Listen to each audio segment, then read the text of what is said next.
उत्तर भारत के एक छोटे से गांव सुखपुर में एक बूढ़ा किसान रघु अपने इकलौते बेटे अर्जुन के साथ मिट्टी के एक झोपड़े में रहता था। उनका जीवन बेहद कठिन था। बारिश ने कई सालों से गांव का साथ नहीं दिया था। खेत सूखे पड़े थे और रघु के शरीर में अब पहले जैसी ताकत भी नहीं बची थी। एक रात अर्जुन थका हारा घर लौटा। उस दिन उसे भी कहीं मजदूरी नहीं मिली थी। बाबा, आज भी काम नहीं मिला। भोलाराम से उधार मांगा, लेकिन उसने सीधे मना कर दिया। बेटा, जब समय ही रूठा हो तो आदमी कहाँ जाए। लेकिन तू हार मत मान, तू मेहनती है, भगवान तेरी मेहनत जरूर देखेगा। लेकिन बाबा, आपकी दवाइयां। मैं कल जंगल की ओर निकलूंगा, कोई उपाय जरूर खोजूंगा। अर्जुन, जंगल आसान नहीं है, लेकिन अगर तेरा मन साफ है तो तुझे रास्ता जरूर मिलेगा। अर्जुन ने बाबा के चरण छुए और अगली सुबह बिना कुछ खाए जंगल की ओर निकल पड़ा। 3 दिन तक अर्जुन जंगल में भटकता रहा।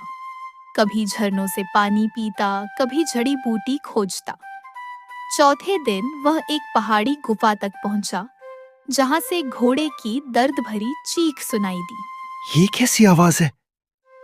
क्या कोई जानवर फंस गया है? वह गुफा के अंदर गया तो देखा एक सुनहरे पंखों वाला घोड़ा जमीन पर गिरा हुआ है, घायल, थका और कांपता हुआ। हे भगवान, ये कोई साधारण घोड़ा नहीं है, इसके पंख हैं। घोड़े के शरीर से खून बह रहा था। अर्जुन ने झटपट दौड़कर पत्तों से पट्टी बनाई और पास के झरने से पानी लाकर घोड़े को पिलाया। तुम डरो मत, मैं तुम्हें कुछ नहीं करूंगा, मैं तुम्हारा इलाज करूंगा। अर्जुन ने 3 दिन उस घोड़े की सेवा की। न खुद खाया, न चैन से सोया। तीसरे दिन अचानक घोड़े ने आंखें खोली। तुम कौन हो और क्यों मेरी मदद कर रहे हो? तुम बोल सकते हो? मैं एक जादुई घोड़ा हूं। एक दुष्ट जादूगर ने मुझ पर हमला किया था। कई लोग मुझे देखकर भाग गए, लेकिन तुम रुके। तुमने बिना स्वार्थ मेरी सेवा की। क्योंकि तुम भी किसी माँ की संतान हो और जरूरतमंद को छोड़ देना तो पाप है। अर्जुन, मैं तुम्हें आशीर्वाद देना चाहता हूं।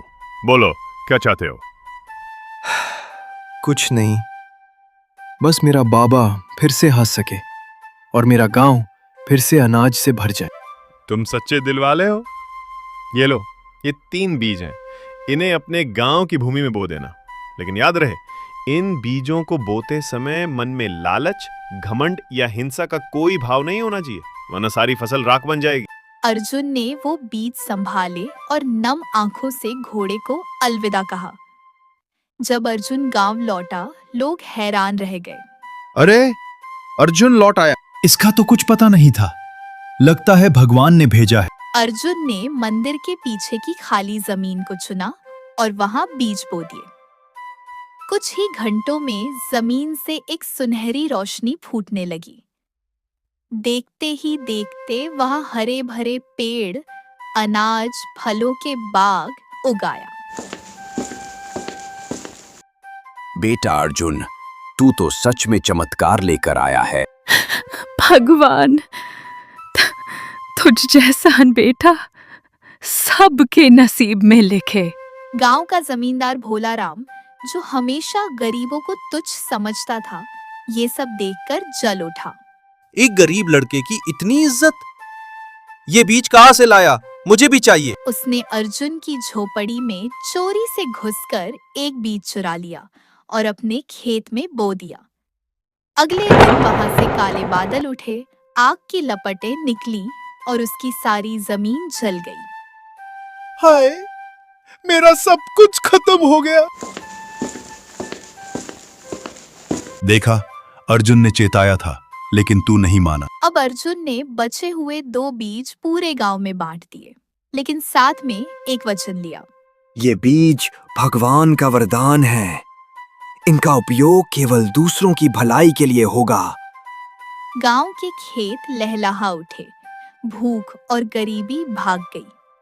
स्कूल बना, कुआं बना, हर घर में रोशनी आई। एक दिन फिर वह जादुई घोड़ा आसमान से उतरा। अर्जुन, तुमने मेरी शक्ति का सही उपयोग किया। अब मैं तुम्हें एक और वरदान देता हूं। तुम्हारे हर नेक काम में मेरी आत्मा तुम्हारे साथ रहेगी। मैं सिर्फ इंसानियत निभा रहा था। अगर हर कोई किसी की मदद करे तो ये दुनिया बहुत खूबसूरत हो जाए। मेरा बेटा अब सिर्फ मेरा नहीं, पूरे गांव की शान है। सीख: सच्चा जादू किसी चमत्कारी शक्ति में नहीं, बल्कि इंसान के दिल में छिपी दया, सेवा और सच्चाई में होता है। जब नीयत साफ हो और इरादा नेक, तब भगवान भी साथ देता है।